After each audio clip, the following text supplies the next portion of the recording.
Okay, so not good news, guys. I I turned the pump on because I got a breaker in the house for it. And initially I'd opened up all the what appears to be the right valves. And I did get some water flow from it. But it looks like that was old stored water in the tank because I got a 20-gallon pressure tank in there for the pump. But after that tank drained, I got nothing else out of it. So I've just spent the last probably half an hour troubleshooting, trying to figure things out. And I've got it narrowed down to a few things. The least likely is it's a bad pump. And that's initially I had thought it might be a bad pump because I'm an IT guy, I'm a computer guy. Sorry, I had to get some water. I'm kind of thirsty today. So, like I said, I'm an IT guy. So when things stop working, like straight up don't work, it usually means that something needs to be replaced. Now, obviously it is a little bit different with a computer than it is with a well pump and electric. So with that, I have my possibilities down to a few things now. So I know for a fact that the lines themselves, at least coming from the pressure tank, are not clogged up. But, and this is where I get a big but, my cellar, the outbuilding behind the house I was showing you guys, it appears that I'm getting no power to it. At least that's what my initial water bottle feels weird. So with the cellar, the building that I showed you guys earlier, it appears it's probably not getting power right now. Now, I figured that out because you guys saw earlier how I tried to flip the light switch on and had no light in there, so I had to go get a flashlight. So I replaced the light bulb in the cellar and still had nothing. I went into the building above the cellar, which that thing needs to be torn down, but that's, neither here nor there. So I went in looking for extra breakers. All the relevant breakers that I'm aware of are turned on.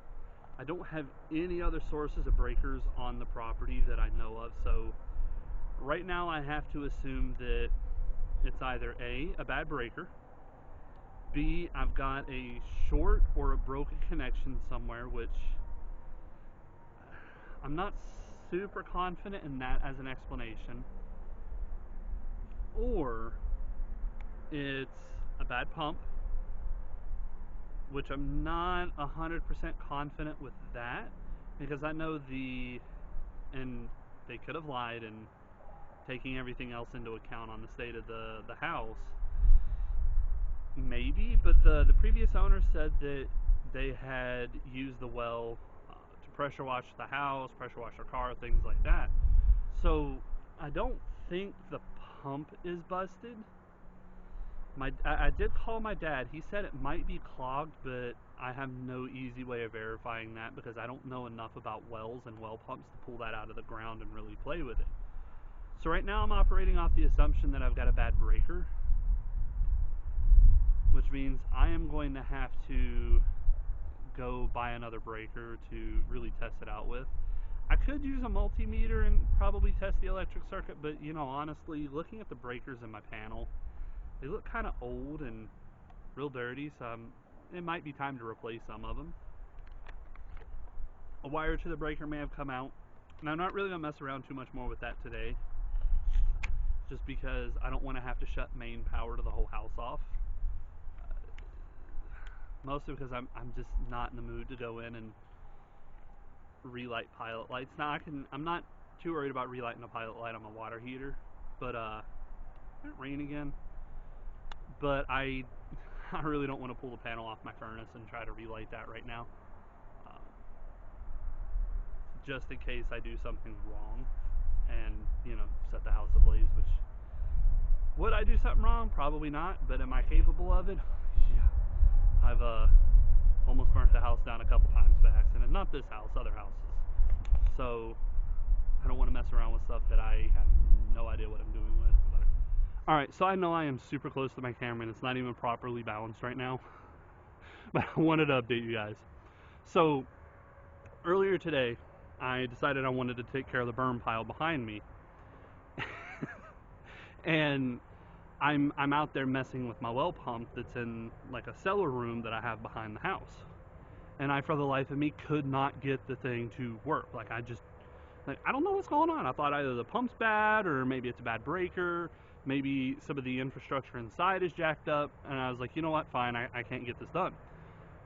So I'm sitting in my living room watching YouTube. Um, and then a thought dawned on me. I remember seeing I remember seeing 2 spigots in there, and I only tested one. Now, the reason I only tested one was because one was blue, and that usually means cold water, and so in my mind, I'm like, okay, that must be the one they used for the well, and I had no idea what the other one was. So, I'm sitting there on the couch, about ready to start relaxing, head into my office to get some video editing from what I've already recorded today, and I'm like, I wonder. So I come back out, open up the cellar, turn on the thingy, water. So I'm about to light the burn pile. I'm going to have to move my camera inside my shed because I do have some rain coming down, which I am glad for, because this is the first time I've ever had to deal with a burn pile, so this rain is going to help keep it small. But it's not heavy enough to where, at least I'm hoping it's not too heavy to where it's going to impact whether or not that's going to burn off or not. So let me move my camera and I'm going to get going on this burn. As I was spraying water, around the periphery of the burn pile, I noticed that the water started to get a little hot. And then I decided I'd step in the house. I doused the little bit of a flame that I had going. It was really just embers at that point. Stepped in the house and I heard my hot water tank filling. So my original suspicions were right. That red spigot is not my well. So I gotta figure it out. To be continued.